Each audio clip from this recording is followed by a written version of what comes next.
Before we start, every great baker needs to look the part. And most important, we always start with super clean hands. Okay, here's everything we need to make our happy face cookies. Let's measure the flour carefully to get it just right. In goes the flour, and now the sweet sugar. Let's give our dry ingredients a quick hello mix. Now for the soft butter. This will make our cookies so yummy. Perfect. No shells. Now we can add it to the big bowl. Here comes the hard part. Mix with all your baker's muscles.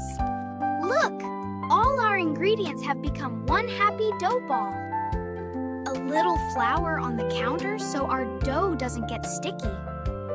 Now we roll it flat for our cookie shapes.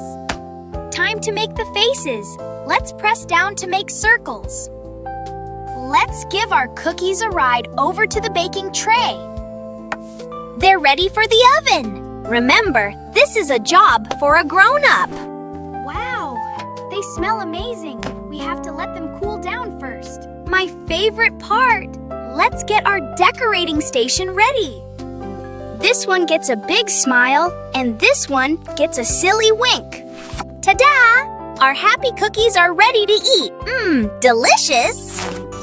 Baking is the best! And so yummy!